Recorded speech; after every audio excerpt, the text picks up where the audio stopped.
The true essence of security work, the part that seeps into your psyche and alters your fundamental relationship with darkness and silence, is never covered in the mandated training videos or the laminated procedure sheets. It is a knowledge earned in the solitary, ticking hours between midnight and dawn, a visceral education in the psychology of empty spaces where the primary threat shifts from the theoretical external intruder to the chilling, gradual realization that you yourself have become the central subject of an unseen examination. My initiation into this realm of nuanced dread occurred not on some fog-shrouded perimeter of a remote warehouse, but in the heart of a sterile, architecturally award-winning tech campus, a palace of glass and polished steel where I manned the overnight desk, a sentinel in a lobby so vast and reflective it felt less like a room and more like an ice cavern designed to amplify every click of my pen, every shift in my chair. Fresh from the world of retail and customer service, where my worth was measured in solved problems and placated tempers, I now had to embody a contradictory role. The helpful face who must never, ever help in any way that breaches the immutable protocol, a friendly presence trained to be an implacable wall. The weeks prior had been a monotonous induction into the rhythm of institutional silence, monitoring camera grids showing identical, static hallways, making rounds past the same darkened conference rooms named after trees, the only variation being the occasional flicker of a janitor's cart in the distance. A routine so predictable it lulled the mind into a trance where time itself seemed to stretch and pool. This tranquil emptiness was shattered at precisely 2:17 a.m. on a January night so cold the very windows seemed to ache, when a figure materialized in the vestibule, a space of no man's land between the outer weather doors and the inner, badge-secured entry to the lobby. She was a young woman, pale and visibly trembling, dressed only in thin leggings and a faded sweatshirt, utterly inappropriate for the sub-freezing gale howling outside, and she stood not with the purposeful intent of someone seeking entry or escape, but with the static, waiting posture of a figure in a paused film. I approached the granite desk, my customer service smile feeling grotesquely out of place, and asked the scripted question, "Can I help you get somewhere tonight?" She started violently, as if shocked I was a real person, then pressed a slender hand against the cold glass, her breath leaving a fleeting bloom of fog. "I can't leave," she stated, her voice a flat, exhausted monotone that clashed horrifically with her eyes, which were wide, darting, and laser-focused on specific points in the black expanse of the corporate plaza. The deep shadow of a sculpted shrub, the alcove near the bike racks, the void behind a pillar. They're out there. They've been following.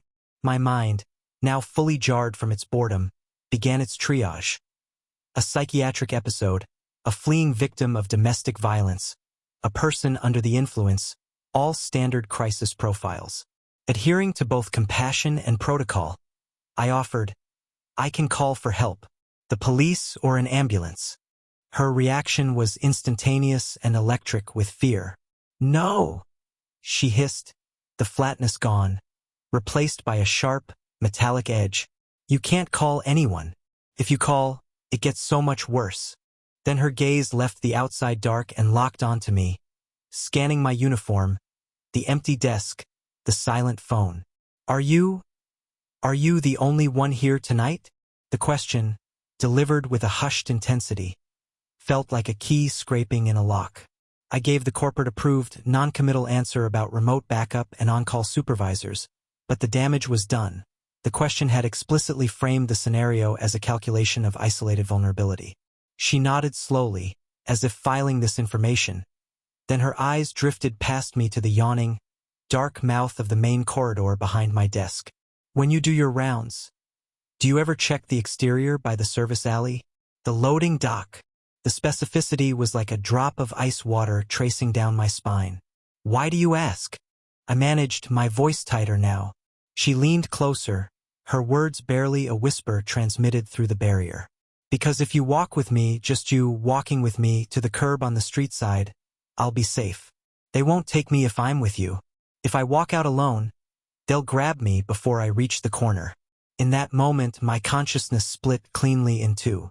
One half, the human half, screamed at the plausibility of her fear, painting vivid images of traffickers or stalkers using the complex's blind spots, urging me to be the hero, to escort this terrified woman to the glow of the street lamp as a basic act of decency. The other half, the security guard forged by warnings and liability waivers, saw the perfect trap. A lure designed to exploit that exact heroic impulse, to pull the sole defender away from his post, away from the cameras and the panic button, into the poorly lit service alley where anything could wait. The protocol won, but it felt like a moral defeat. "I'm not authorized to leave the building," I said, the words tasting like ash. "But I am calling the police right now. They can help you." As my hand touched the desk phone, a profound change came over her.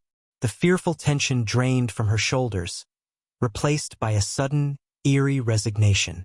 She didn't argue, didn't plead. She simply watched me lift the receiver and dial 911, her face now a mask of hollow acceptance.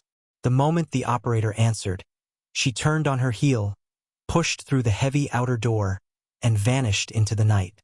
A wave of nauseating guilt crushed me. Had I just condemned her? I rushed to the window, expecting to see her fleeing silhouette. Instead, she was standing motionless on the sidewalk, 10 feet from the door, half turned back toward the building. She wasn't looking at the road for escape.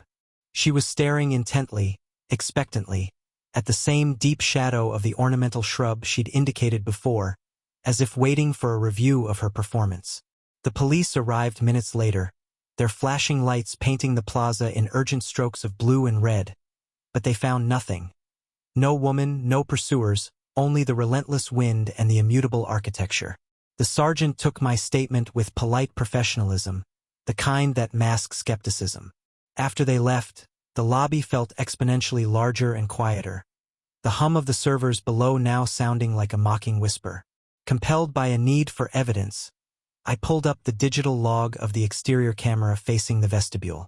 I scrubbed the timestamp back to the moment of our conversation.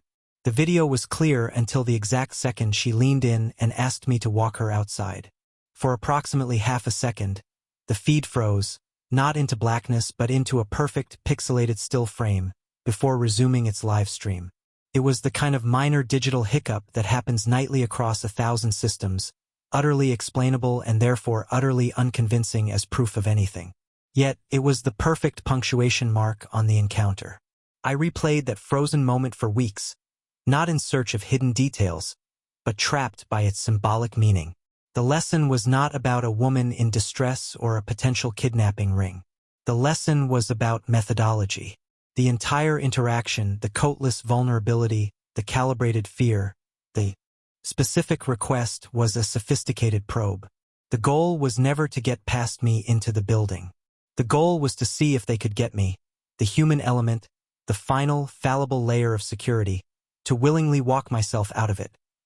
Seeking a jarring contrast to the isolating corporate silence, I transitioned to the echoing vastness of mall security, trading the sterile glass lobby for a sprawling, multi-level temple of consumerism that underwent a daily, ritualistic death, transforming each evening from a buzzing, fluorescent-lit hive of commerce and chatter into a cavernous, resonant tomb where the only patrons were ghosts of commerce past and the skeletal remains of consumer desire. The sheer scale of the emptiness was the first visceral shock. A space engineered to absorb and amplify the energy of thousands now turned that engineering against the lone guard, with every footfall on polished tile echoing down concourses that seemed to stretch into literal infinity under the dim, overnight safety lighting and every shuttered security gate. A solid wall of steel teeth, feeling less like a closed store and more like the sealed entrance to a crypt, each one bearing the cheerful, colorful logo of a brand that now seemed like a mocking smile in the gloom. My trainer, Cora, was a veteran whose cynicism had crystallized into a dry, unshakable philosophy, greeting me on that first night not with a handbook, but with a sweeping gesture at the endless, darkened promenades and the pronouncement, "Your new kingdom, kid, talks to itself. Don't listen too close." Her primary lesson was the concept of the ghost trip, a casual catch-all for the countless motion sensor alerts triggered by settling buildings, faulty wiring, drifting balloons from the day before, or the spectral drafts that whispered through ventilation shafts, a term designed to inoculate me against the adrenaline spike of an alarm and the professional embarrassment of overreacting to nothing. The routine was a nightly pilgrimage through this unsettling monument, a journey past the silent food court where the mingled smells of old frying oil and industrial cleaner created a unique, melancholy perfume, past the darkened fountains where coins glittered uselessly at the bottom of still water, past the central atrium where the skeletal framework of the decorative holiday display, even in spring, loomed like an alien spacecraft. The profound sensory dissonance was the true test. A place built for the overwhelming bombardment of noise, light, and movement was now an oppressive vacuum of stillness, making the smallest anomalous sound, the distant clunk of an ice machine in a closed food stand, the high-frequency whine of a failing ballast in a light fixture, the sudden, inexplicable rustle of a forgotten paper bag, explode with terrifying significance, each one a question mark in the silent dark. Our patrol the night the routine fractured began like any other, a languid circuit under the hum of the escalators, frozen mid-step like metallic waterfalls, until Cora's handheld device emitted its familiar, digital chirp, displaying a zone alert for Boutique Bumblebee, a children's clothing and toy store located in a secondary corridor known for its whimsical, primary-colored facade. Cora sighed, a sound woven from boredom and mild annoyance. Ghost trip, probably a mouse, or a very lost moth. The camera feed for the hallway on the security office monitor showed nothing but an empty, gleaming stretch of floor leading to the store's locked gate. We walked the length of the corridor anyway, the journey feeling longer in the dead air, the store's entrance a bright, cartoonish mural now rendered sinister in the low light, the wide, painted eyes of a giant bee seeming to follow our approach. The gate was securely fastened with a heavy padlock, the interior a tableau of frozen childhood. Rows of tiny, brightly colored outfits hung with eerie precision, shelves of stuffed animals staring blankly into the void, a miniature table set for a tea party that would never happen. Finding nothing, we turned back, our footsteps the only sound, and had barely re-entered the main concourse when the device chirped again. Same zone, same empty camera feed. A faint line appeared between Cora's brows. Annoying, she muttered, and we retraced our steps, this time with a more thorough visual inspection of the ceiling tiles and air vents near the sensor, again finding no cause, no fluttering moth, no evidence of intrusion. The third alert, as we were walking away for the second time, carried a different weight, a digital persistence that felt intentional, and it was in the heavy silence that followed its acknowledgement that I heard it. A soft, unmistakable scuff-scuff of a rubber sole on tile, the sound of a small foot taking 2 steps somewhere in the darkness ahead of us, yet the long corridor remained visually, undeniably empty. I froze, my blood turning to ice. Cora took 2 more paces before sensing my stillness and stopping, turning back with a questioning look that I answered not with words, but with a raised hand and my own wide, listening eyes. We stood there, 2 statues in a sea of tile, and the silence that followed was somehow more terrifying than the sound, a listening silence that seemed to press in from the walls. Then it came again, a single, sliding step, this time from a slightly different angle, as if whatever made it had shifted position while unseen. Cora's casual demeanor didn't just fade. It evaporated, replaced by a focused, predatory alertness. "Radio quiet," she murmured, her voice barely a breath. A command that told me this was now off-book, a reality we were to contain between ourselves. We advanced toward the boutique again, our pace agonizingly slow and deliberate, and with each careful placed step of our own boots, a faint, out-of-sync echo seemed to emanate from the space around us. Not a true echo, but a mimic, a shadow step that followed a half-beat behind, a sound that implied a presence matching our progress from just out of sight. We stopped dead. The shadow step stopped a moment later, the lag betraying its separate origin. The motion alert chose that precise second to chirp a 4th time, and Cora's eyes dropped to her device, her face hardening. It's reading motion inside the perimeter now, inside the store. Before I could process the impossibility, the solid metal slats of the boutique security gate rattled. Not with the violent shock of an impact, but with the intimate, sliding brrrrrt of something leaning against it, brushing its length along the inside of the barrier. The sound was of contact, of presence. Cora's flashlight beam stabbed through the gaps in the gate, cutting swaths through the internal darkness, illuminating a rocking horse that began to sway gently, as if recently touched. "Security!" she called, her voice no longer a murmur but a sharp, official command that echoed down the hallway. "Anyone in there? Show yourself." No answer came, only the returning echo of her own voice and the resuming, gentle creak of the rocking horse. The subsequent official response, the arrival of backup guards, the police with their brighter lights and tactical searches, the unlocking and sweeping of the store, was a study in futile procedure. They found nothing. No hidden panels, no unlocked rear doors, no small child. Hiding in a clothes rack, no explanation. The store was, by every measurable metric, secure and empty. The incident was logged as a persistent sensor fault, a ghost trip, as Cora had originally labeled it. But the label now felt like a lie we were all agreeing to tell. The true horror was cemented days later when I was compulsively reviewing the zone map. A passing supervisor, seeing my fixation, paused and said with offhand, chilling casualness, "Oh, don't waste brain cells on that one. Boutique bumblebees got history." When I pressed, asking what history, he was already walking away, tossing the answer over his shoulder like discarded trash. Used to be a service door in the back stockroom. They sealed it up years ago after some incidents. Kid stuff, you know? Sometimes it lingers. He didn't elaborate on the nature of the incidents or explain what lingers meant, and his refusal to say more was the final, terrifying truth. The mall's emptiness was a facade. It was an active, occupied ecosystem where the rules of physics and logic were sometimes merely suggestions, and the official policy was to acknowledge nothing, to file every anomaly under malfunction, and to let the lone guard on the night shift grapple with the certainty that the void he patrolled was not empty at all, but observant, intelligent, and capable of echoing his every move from a place just beyond the edge of the light. The profound, lingering disquiet from the mall's intelligent emptiness drove me to seek its absolute opposite. A post where the rules were dictated not by ambiguous echoes and psychological games, but by immutable, physical laws, which led me to the vast, fenced compound of a regional water treatment facility. A critical utility site that represented the pinnacle of procedural security, a kingdom of concrete basins, silent filtration buildings, and towering chemical storage tanks, all encircled by a double layer of chain link crowned with razor wire and bathed in the constant, orange-tinted glow of high-pressure sodium vapor lights that created isolated islands of jaundiced illumination amidst expansive seas of engineered darkness. My desire was for a boredom so profound it would become meditative, for a routine so rigid it would function as armor, and on the surface, the facility delivered. The threat matrix was clearly defined: trespass, sabotage, contamination.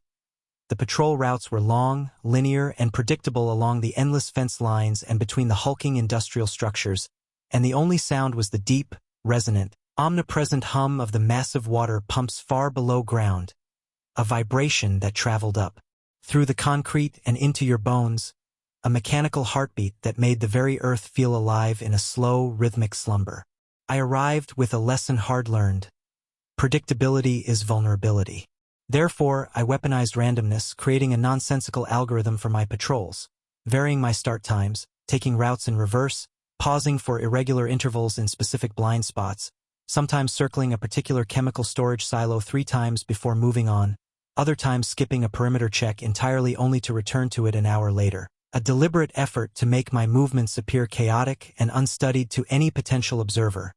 A one-man war against pattern recognition. The first encounter with the silhouette was so brief and context-free that my brain, trained to prioritize plausible explanations, confidently filed it as a psychosomatic glitch, a simple case of a tired mind imposing a human shape onto a random confluence of shadows cast by a tangled web of pipes and valves near the chlorine injection building.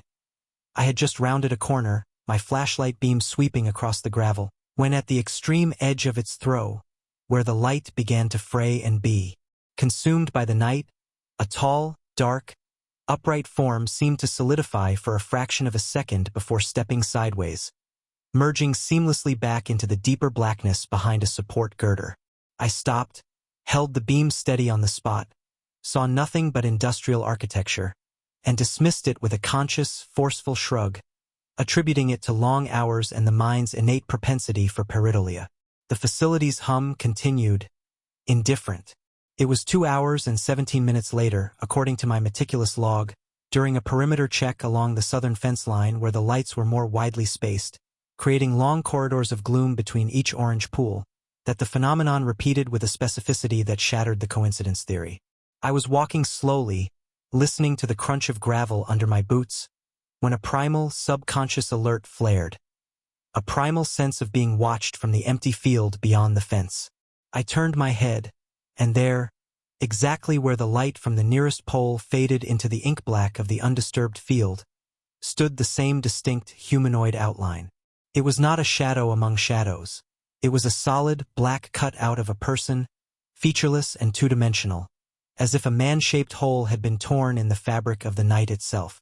The moment the edge of my flashlight beam touched it, it stepped back, one smooth, deliberate motion that carried it fully into the darkness, disappearing not with a rustle or a footstep, but with the silent finality of a door closing. This time there was no dismissal. This was communication. It had seen my light and reacted to it, establishing a protocol. Illumination defined a boundary it would not cross, but it would not flee from. A cold, analytical focus settled over me, burning away the last vestiges of fatigue. This was no longer a patrol. It was a field investigation. I radioed dispatch, my voice carefully neutral, reporting a possible trespasser, visual confirmation, investigating to create a record. Then I deliberately began to break every rule of my own random pattern to break the pattern I now suspected I was in. I walked quickly away from the spot toward the main pump house, then abruptly cut my pace in half, then doubled back on a diagonal route through an unlit accessway between two roaring ventilation buildings, placing myself in total darkness save for the faint bleed of light from distant poles. I stood there, in the roaring, mechanical darkness, and I listened not just with my ears, but with my skin, trying to sense displacement in the air, a shift in the hum. The reckless idea formed, crystallizing from a fear into a tactic. If light was the boundary, what happened in its total absence? My thumb found the switch on my heavy-duty flashlight. I took a breath and clicked it off. The darkness was absolute, suffocating, and immediate. A physical weight on my eyes and chest. The world shrank to the overwhelming, deafening roar of the pumps and the frantic hammering of my own heart. I counted 3 seconds, a subjective eternity, my every nerve ending screaming that I was blind and exposed. I snapped the light back on, my beam thrust forward like a spear toward the last known position. It was closer, significantly closer. Now only 15 yards away, it stood at the very limit of the beam's effective reach, not illuminated, but framed by the light's cone, a definitive black shape against a slightly lesser darkness. It had used my temporary blindness to advance, not to attack, but to adjust the distance, maintaining that precise, fixed buffer between us. It wasn't running. It was maintaining. A watcher, a follower, a student of my light. A detached part of my mind noted the terrifying perfection of its positioning. Then, from the darkness just to the right of the silhouette, a sound punctured the mechanical drone. A clear, metallic ping, like a single wrench or a stone being dropped onto a dry pipe. It was a sound with a source, a location, an intention. It was a prompt. That sound broke the silent study. I moved forward, not charging, but advancing with deliberate, measured steps, my beam now fixed unwaveringly on the spot. I covered the 15 yards, my boots scuffing the gravel. When I reached the place, there was nothing. No figure, no dropped tool, no sign of passage in the hard-packed dirt. But I looked down and the ground told a different story. The area was covered in a fine layer of silt-like dust. My own footprints from earlier in the shift were there, faded. But superimposed upon them, fresh and clear, was a cluster of scuff marks and partial boot prints, the gravel disturbed in a small, concentrated area, the pattern of someone standing in one place for a long time, shifting their weight from foot to foot, patiently waiting. The evidence was not of flight, but of stationary observation. The rest of the night was a tense, silent vigil, but the shape did not reappear. The morning sun revealed the facility in its stark, industrial reality, banishing shadows and reducing the night's events to the illogical memory of a dream. It was during my post-shift daylight inspection that I found the confirmation, the thing that transformed the experience from a personal haunting into an objective incident.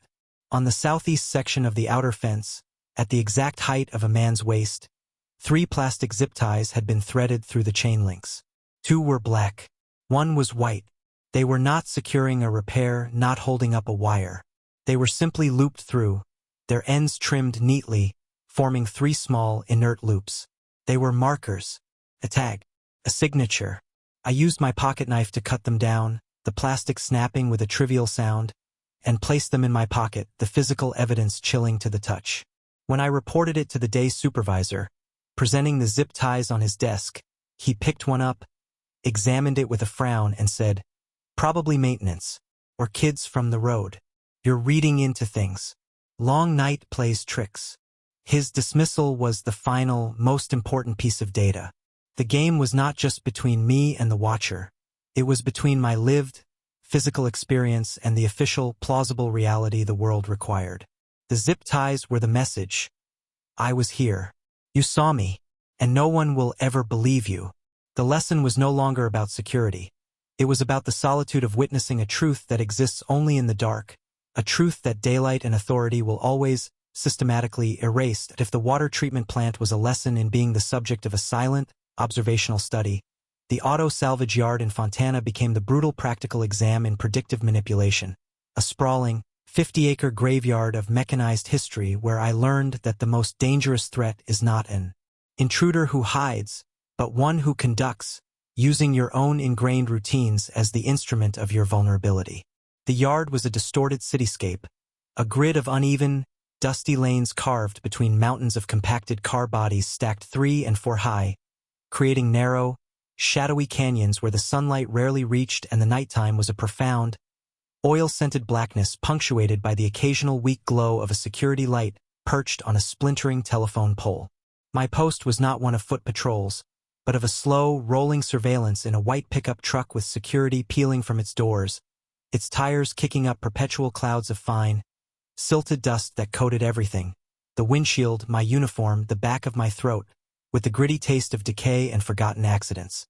The rhythm of the shift was set by the constant, chattering static of the radio and the temperamental orchestra of magnetic contact alarms on the dozen perimeter gates, each one with its own personality and propensity for false triggers. Gate 3 would wail if a tumbleweed of rusted wire rolled against it. Gate 7 complained during heavy dew, but the southeast gate, Gate 12, located at the farthest, most isolated corner of the property where the chain-link fence met a crumbling service road and abutted a decaying shipping container painted a faded industrial blue, was the known neurotic, the boy who cried wolf, its sensor tripping so often from thermal contraction, passing truck vibrations, or the whims of the desert wind that its alarm on the console had become background noise, a routine inconvenience to be acknowledged and reset without a second thought. The night the pattern changed began with that exact familiar script. The console in my makeshift office in the converted storage trailer beeped, the red LED for Gate 12, blinking insistently.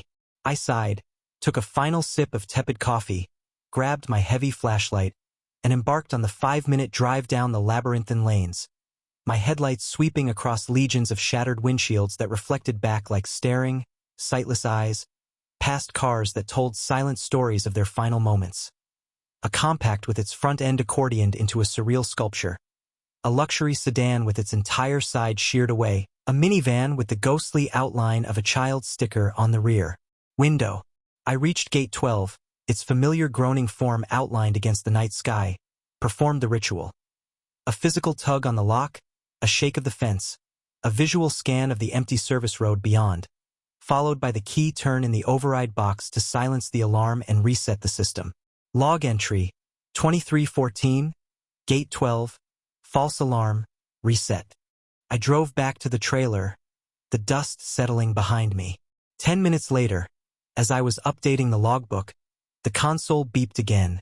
Gate 12. Annoyance, now edged with a flicker of professional curiosity, replaced routine. Could a rodent have nested in the control box?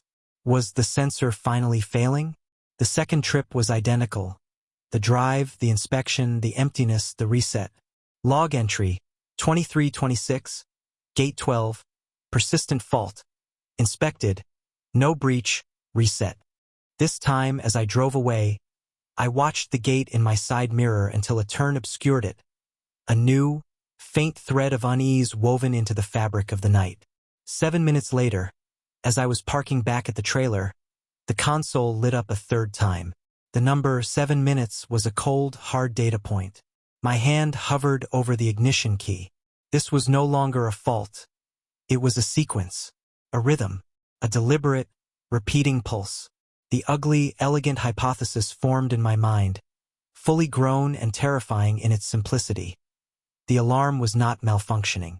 It was functioning perfectly as a tool. Its purpose was not to warn me of a breach at Gate 12. Its purpose was to ensure I was at Gate 12, and more importantly, not somewhere else. I was being audited, and my response time was being logged. The fourth alert was the pivot point. I did not drive to Gate 12. Instead, I parked my truck in the deep shadow between two stacks of wrecked SUVs, 2 rows over from the main lane leading to the gate, a position that gave me a narrow, fragmented view of the gate area through a gap between a gutted pickup and a van on its side. I killed the engine. I killed the headlights. I became part of the yard's stillness. The silence was immense, broken only by the distant, ceaseless whisper of the freeway a mile away. The console, from the passenger seat where I'd placed it, remained quiet for 1 minute, then 2, as if the system itself was waiting for my predictable movement. Then it beeped, the same sharp, digital sound now loaded with sinister intent. I didn't move. I stared through my sniper's gap. For a long moment, nothing. Then, in the deep shadow beside the faded blue shipping container, a patch of darkness seemed to coagulate, to become denser than the surrounding night, and then it shifted, resolving for just a second into the subtle, human suggestion of a shoulder turning away. My heart thudded against my ribs. The bait had been taken, but not by me. The trap had been seen. With immense care, I opened my door and stepped out into the fine dust, not toward the gate, but to examine the ground around my own vehicle. My earlier footprints from exiting the truck were clear, but surrounding them, overlaying them, was a fresh set. Someone had walked a full, slow circle around my parked truck. The prints were not deep impressions of flight, but the deliberate, placed steps of inspection. They paused at the driver's side door, where the dust on the running board was smeared in a long, smooth arc, the mark of a hand or a sleeve bracing for a look inside. They spent time at the fuel cap. They stood for a while at the rear, near the trailer hitch. A comprehensive, unhurried assessment. While I had been dutifully driving to answer the alarm's call, someone had been here, in my space, conducting an inventory of my capabilities. A cold fury mixed with the fear. My radio, clipped to my belt, chose that moment to emit a loud burst of white noise static and then died completely, the power light winking out. It was a cheap radio, prone to dead spots, but the timing was impeccable, a perfect stroke of tactical interference. And then, from the heart of the yard, from deep within the maze of metal, came the sound that finalized the narrative. The solid, unmistakable thunk of a car door closing. Not the slam of panic, but the secure, firm closure of someone getting into or out of a vehicle. My vehicle was beside me.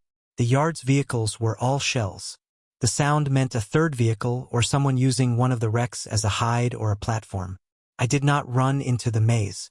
I got back into my truck, locked the doors, and using my personal cell phone, a violation of protocol that now seemed trivial, I called the county sheriff.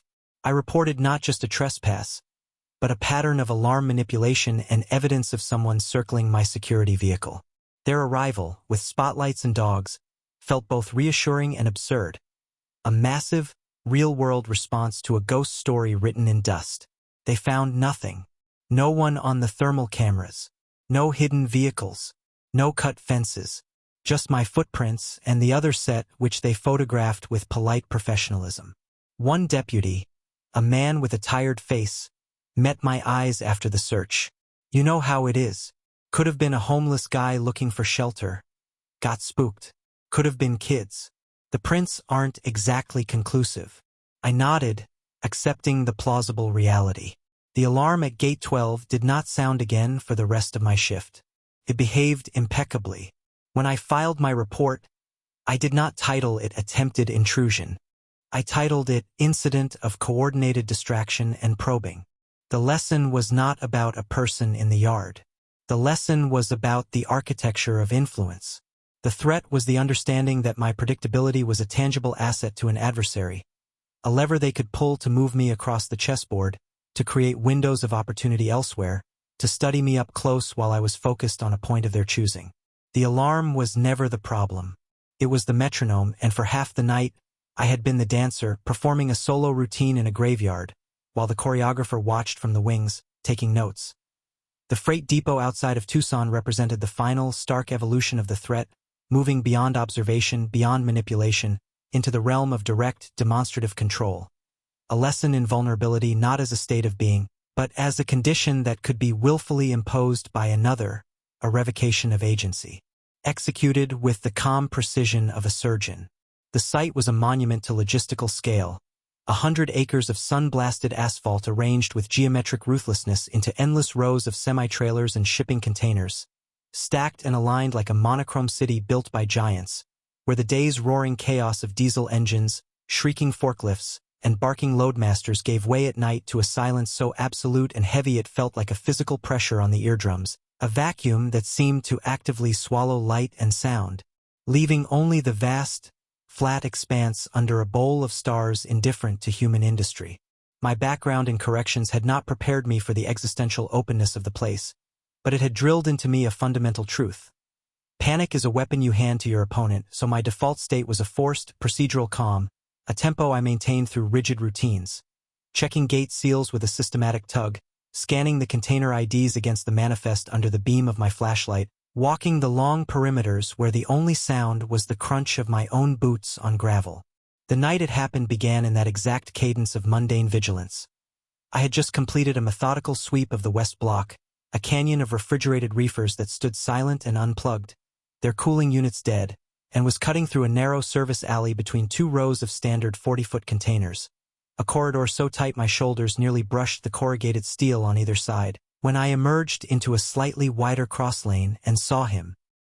He was simply there, a man in dark, nondescript work clothes, standing motionless in the deep shadow cast by a container jutting slightly out of line, not hiding, not furtive, but positioned, as if waiting for an appointment. My light found him, and he didn't flinch. He just turned his head slowly to meet the beam, his face a pale oval in the gloom, his eyes reflecting the light back with a flat, animal stillness. The air didn't leave my lungs in a gasp, but it tightened, the professional calm compressing into a diamond-hard focus. This was wrong. All of it. His posture, his location in the heart of the secured stacking area, his utter lack of startlement. "Hey!" I called out, my voice cutting the silence, not shouting, but firm, a command. "This is a secured yard. Can I help you?" He took a half-step forward, just enough to be fully revealed, his hands empty at his sides. "I'm good," he said. His voice was neutral, conversational, devoid of fear or aggression. "Just waiting on a load. You have a badge? A work order?" I asked, beginning to close the distance slowly, my hand resting on the radio on my belt. "Which carrier?" He shrugged, a small, effortless motion. "Picking it up in the morning. Just getting the lay early." The lie was so bald, so insultingly simple, it was almost a test in itself. There were no pre-dawn pickups. No carrier would be on foot, deep in the storage blocks at this hour. Protocol was clear. "Okay," I said, my tone shifting to one of non-negotiable procedure. "Let's walk to the office. Right now. We'll get you signed in and sort this out." For a second, he just looked at me, and in that look, I saw it, not anger, not calculation, but a mild, almost pitying assessment, as if he were viewing a predictable mechanism click into place. Then he smiled, a thin, brief stretch of lips that never touched his eyes. "Nah," he said, the word soft, final. "I'll come back tomorrow." And with that, he turned and walked away. But he didn't walk toward the main gate, or the access road, or any logical exit. He walked deeper into the labyrinth of containers, his stride unhurried, confident, his dark form quickly being swallowed by the alternating bars of shadow and weak security light. Every instinct from my old life screamed to pursue, to establish dominance, to control the fugitive. But the newer, harder one instinct from the nights of watch silences and patterned alarms held me fast. Chasing a man who wanted to be chased, into a maze he likely knew better than I did, was the trap. It was the first move he wanted.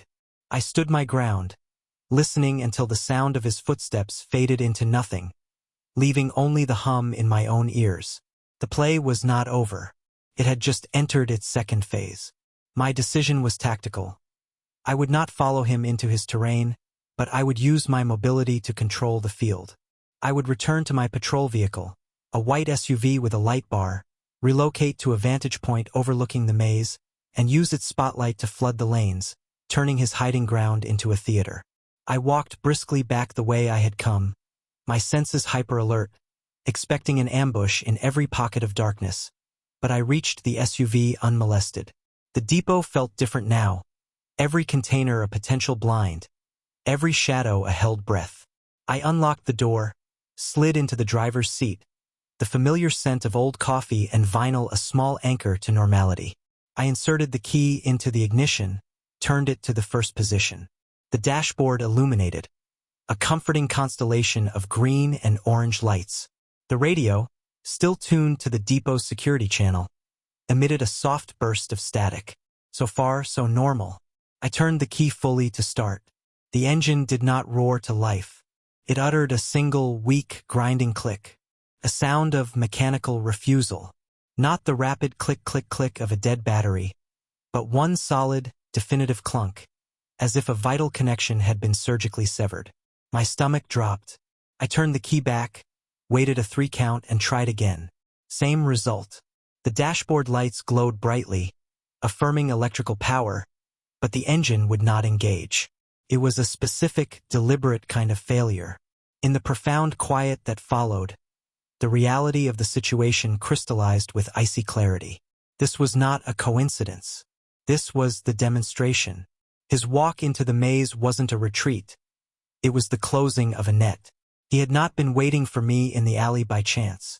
He had been waiting for me to find him, to engage in the scripted interaction that would lead me back here, to this vehicle at this moment. He had needed me to be in the driver's seat to understand the full lesson. As the understanding dawned, his voice arrived. It didn't come from right beside the truck, nor as a shout from a distance. It seemed to drift from the space between 2 containers about 20 yards to my left, calm, clear, and perfectly audible, the tone of a teacher pointing out an overlooked step in a problem. "You should have stayed in the car." The words hung in the still air. They contained no threat of violence. They were a simple statement of cause and effect, a critique of my tactical choice to get out and confront him on foot. By leaving the vehicle earlier, I had made a mistake. And this silent, dead machine was the consequence. Pure psychological dominance. I did not yell back. I did not panic. I followed the deepest protocol. Preserve yourself. I keyed the radio, my voice flat. Unit 1 to base. My vehicle is disabled. Non-start. I have a confirmed trespasser. Last seen in the west storage blocks. Considered hostile.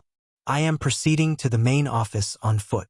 I gave my location, then stepped out of the SUV, leaving the door open in case I needed to dive back in as a shield. I did not run. Running is blind. I walked, backwards at first, then sidestepping, my flashlight in one hand, my other on my belt, my eyes scanning every possible vector of approach, the beam jerking across container faces. The walk of a few hundred yards to the lit office felt like a mile-long traverse across a sniper's field. The police came, conducted a search, found nothing. The morning foreman brought a mechanic. The diagnosis was precise. The fuel line leading to the engine had been skillfully scored with a sharp blade along a 1/4-inch section, not enough to cause an immediate leak, but enough that under the pressure of the fuel pump when starting, it would split open, depressurizing the system and starving the engine. It was sabotage with a timer, damage designed to manifest at the moment of attempted use, not before. The report was filed as vandalism, but I knew the truth. The man in the yard wasn't a vandal. He was a demonstrator. His goal wasn't to steal cargo or damage property. His goal was to stage a proof of concept, that within the kingdom of my watch, my authority was an illusion he could dissolve with a few chosen words and a slice of a blade. He controlled the timeline, the environment, and my most basic tool of power, mobility. The lasting horror was the cool, academic nature of it. He didn't want to hurt me. He wanted to teach me, to make me understand, in my bones, that my safety was not a condition of my job, but a temporary grant from the darkness, one that could be rescinded by a patient man with a simple knife and a profound understanding of human patterns. These chronicles, though separated by geography, years, and the specific architecture of their settings, are not merely a collection of isolated eerie anecdotes. They form a cohesive map to a specific psychological territory, a consistent anatomy of a modern, reality-based dread that distinguishes itself from supernatural horror through its ruthless adherence to the possible. Its power derived not from the violation of natural law but from the systematic dismantling of procedural, social, and psychological certainty experienced by an individual who is professionally obligated to stand their ground. The horror follows a recognizable, devastatingly effective four-stage progression that each guard, irrespective of their background, ultimately describes. The first stage is always the anomalous input, a stark, unambiguous deviation from the established, monotonous script of the quiet shift, a data point that cannot be immediately dismissed. The coatless woman formulating a request of terrifying specificity, the motion sensor tripping inside a space defined by its locked physical barriers, the silhouette that steps back from light with intelligent timing, the gate alarm developing a metronomic rhythm divorced from wind or wildlife, the man who stands in the secured yard not as an interloper but as an assessor. This input is designed to bypass casual observation and engage the guard's professional protocol. It is a ping sent directly to the core function of their role, demanding a categorized response. This triggers the second stage, the protocol loop, where the guard, doing their job correctly, applies the trained response, investigating the sensor, confronting the trespasser, resetting the alarm, calling for verification. However, in these instances, the application of protocol does not yield resolution. It produces not an answer, but a deeper, more profound silence or a contradictory reality. The camera feed shows an empty hallway where the sensor insists on movement. The police find no one where a figure clearly stood. The vehicle, a tool of response, becomes inert when its function is most critical. The system, the network of technology and procedure meant to validate and support the guard's reality, returns a null value. It reports all clear when the guard's senses scream otherwise. This creates the cognitive fracture, the epistemic crisis, which is the third and most corrosive stage. Here, the guard's lived, sensory, experiential truth, I saw, I heard, I know, slams against the official, documented reality generated by the very systems they are paid to operate. The supervisor dismisses the zip ties as trash. The deputy suggests a trick of the light. The maintenance log cites a coincidental mechanical failure. The guard is left as the sole witness to a truth that the surrounding world, by design or by limitation, is incapable of verifying or acknowledging. This isolation is not merely physical. It is existential. The guard is alone not just in the building, but in their understanding of what occurred within it. From this crisis emerges the fourth and final stage, the personalized threat calculus. The nature of the encounter shifts from being about a place or a thing to being fundamentally, unmistakably about the guard themselves. The woman didn't want access. She wanted to see if I would exit. The silhouette wasn't fleeing the facility. It was maintaining a studied distance from me and my light. The alarm pattern wasn't about the gate. It was about pulling me from my vehicle so my tools could be studied. The man in the depot didn't sabotage a random vehicle. He disabled my unit to teach me a lesson in consequence. The target is no longer the site. The subject of the exercise, the entity being tested, mapped, and manipulated, is the human component. This realization transmutes the environment itself from a passive, secured location into an active adversarial arena. The darkness is no longer an absence of light, but a medium the opponent uses with greater facility. The silence is no longer a sign of peace, but a channel for communication you cannot interpret. Your own tools, flashlights, radios, vehicles become potential vectors of your own vulnerability, their failure modes now part of the opponent's plan. The dread that lingers for years, the chill that revisits in similar quiet moments, is born from this complete progression. It is the memory of having been transformed from a sentinel into a specimen, of having your professional rituals used as a framework to demonstrate your own isolation and malleability. The fear is not of a monster, but but of a methodology. A cold, intelligent process that enters through the cracks in routine, exploits the gap between experience and evidence, and culminates in the quiet, devastating proof that on the night shift, you are never truly just guarding a place.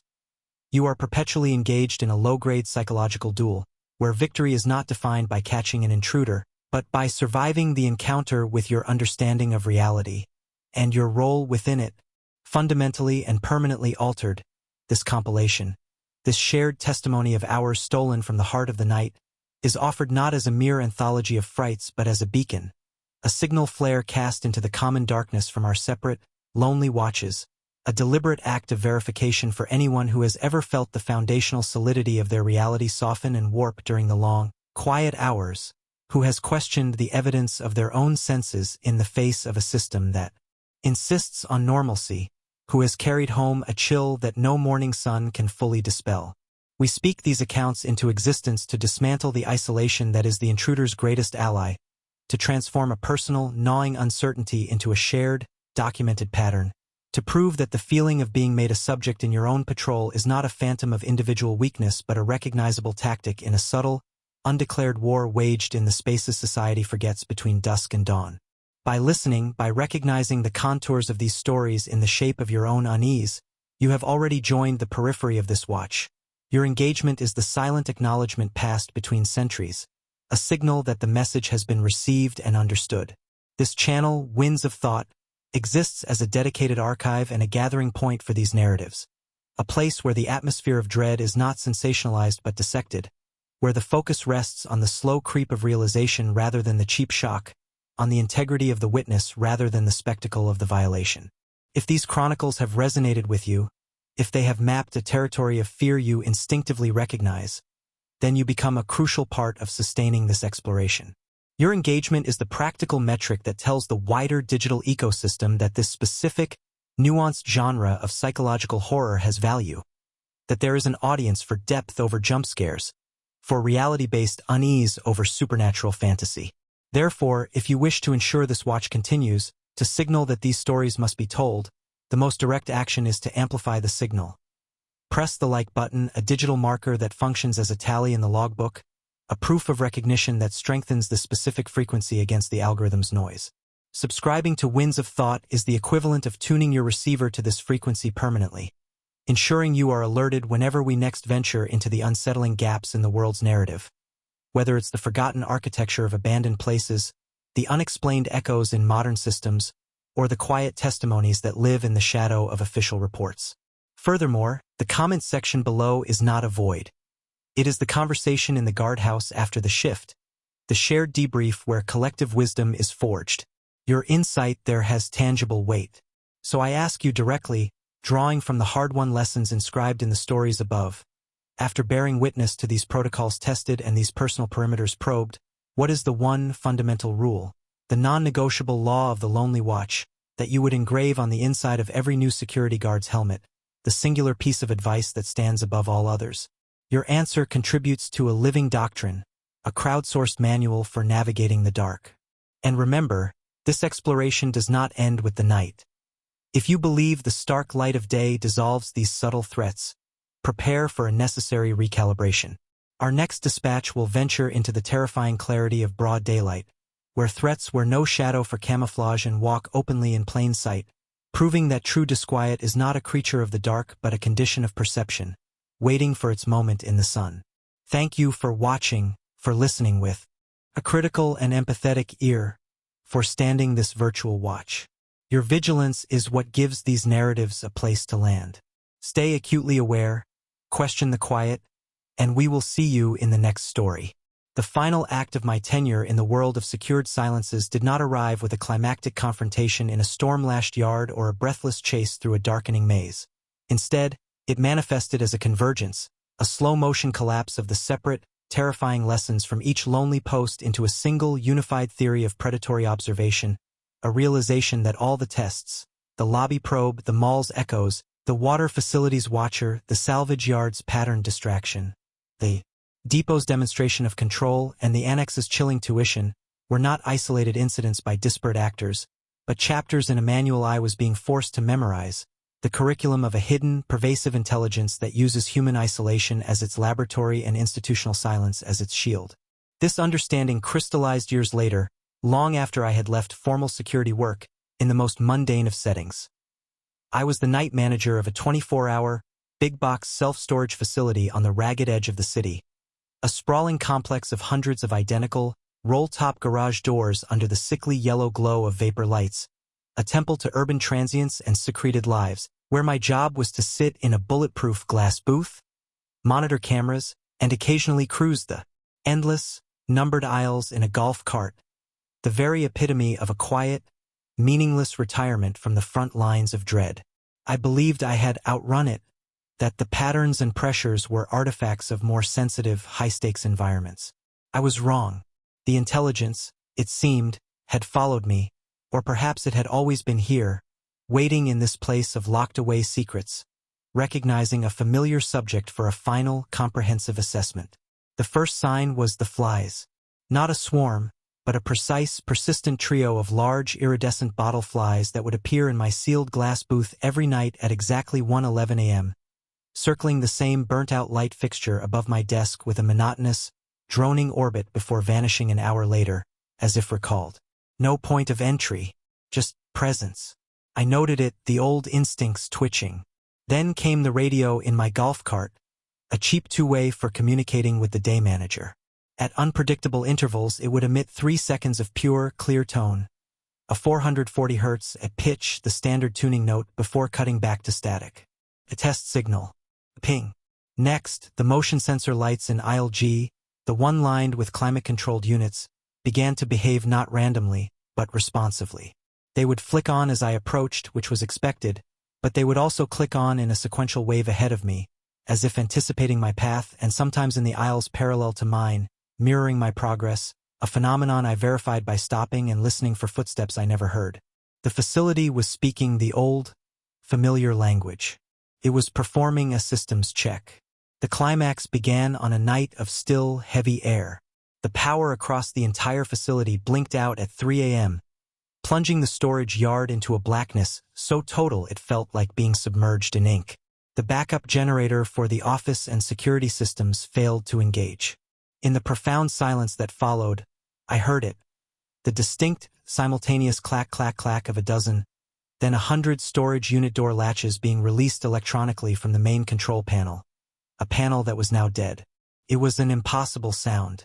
I sat in the dark booth, my hand on my flashlight, the old corrections officer calm descending like a suit of armor. This was not a malfunction.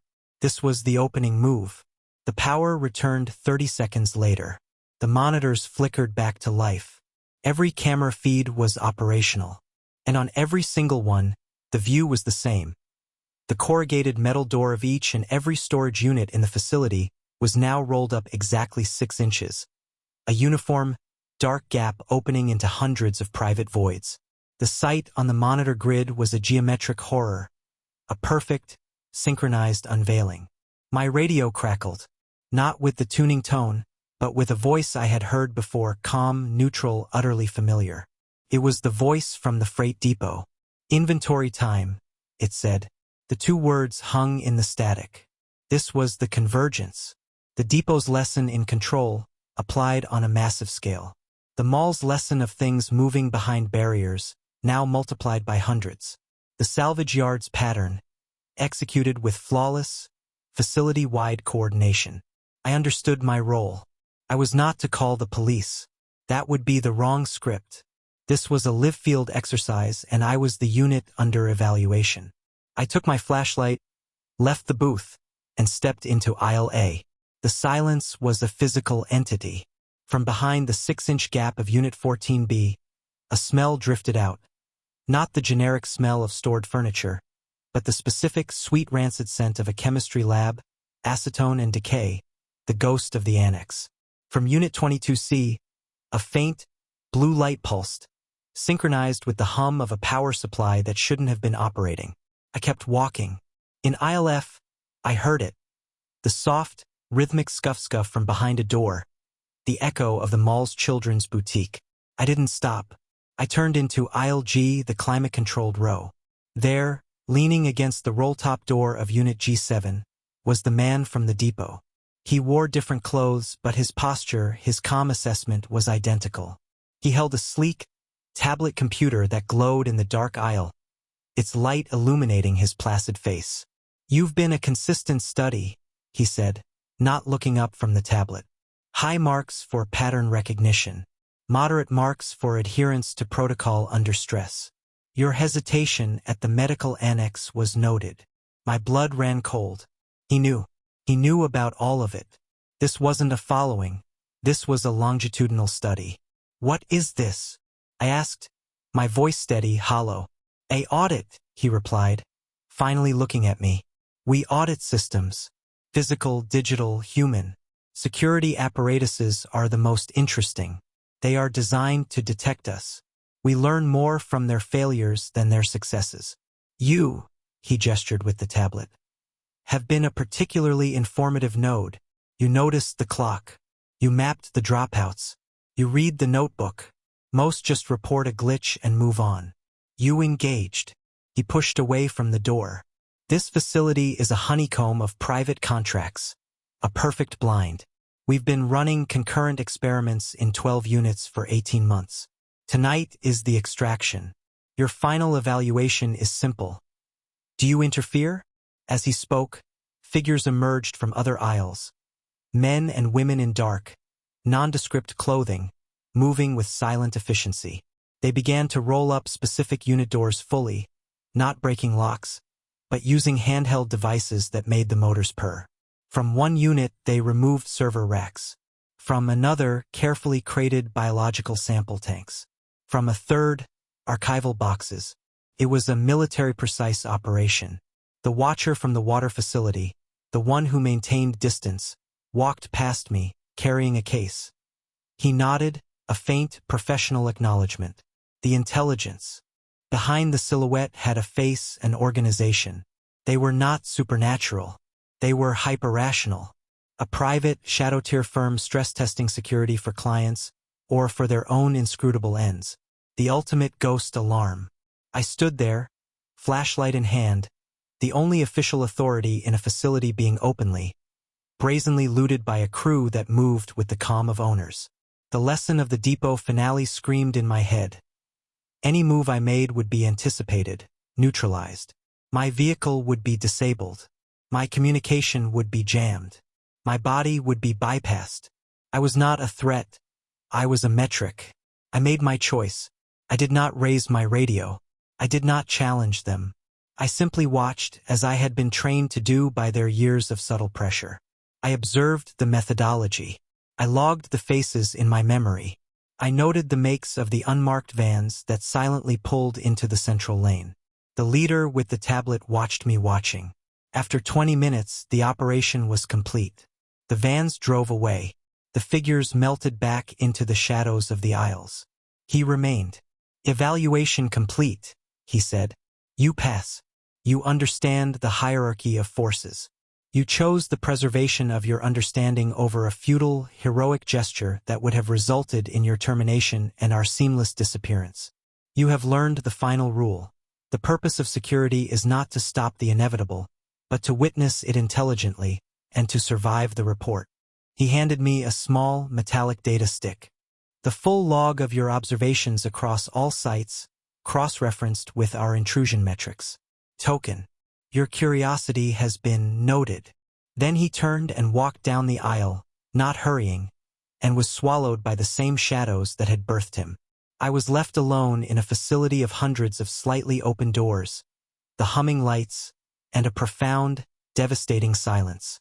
I returned to the booth. The power was stable. The cameras showed nothing but the empty aisles. The 6-inch gaps on every unit door remained. In the morning, when the day manager arrived, he found me at the desk, the data stick beside me. He saw the doors. He panicked, called the police, called corporate. The investigation that followed was a farce of plausible deniability. A cascading electrical fault had triggered the door motors. Sophisticated thieves had exploited it.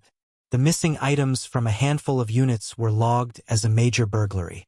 My statement was a masterpiece of omission. I gave them the facts they could handle. I said nothing of the voices, the faces, the convergence. I resigned that day, the data stick I kept. When I finally viewed it on an air-gapped computer, it contained a breathtakingly detailed dossier. Logs of every anomalous event I'd ever witnessed, timestamped, with footnotes analyzing my reaction times, my stress indicators, likely measured via biometrics I never knew were being monitored, and my decision-making trees. It rated me. It ended with a single line of text. Asset. Retired. Classification. Aware. Recommendation. Non-interference protocol sustained. They had given me my own personnel file from the other side of the glass. The story ends not with a victory, but with a grim, quiet knowledge. The horror was never a ghost, a monster, or a lone psychopath. It was a system, a cold, corporate entity that treats human vigilance as a resource to be mined, a variable to be quantified. The empty spaces we guard are not empty. They are laboratories, and we are the test subjects, living our lives as data points in an audit we never consented to. The final silence is the silence of understanding. You are not guarding the door. You are the subject on the other side of it, and the examination never truly ends. I sit now in my own home, at night, and sometimes the streetlight outside will flicker at a symmetric time, or the digital thermostat will display a string of numbers that feels like a greeting. I don't react. I note it. I log it in my mind. And I understand. The watch continues. The report is ongoing. You are never just a guard. You are a perpetual witness, and the only thing you ever truly secure is the memory of what passed in the dark, right in front of you, while you were busy following the protocol.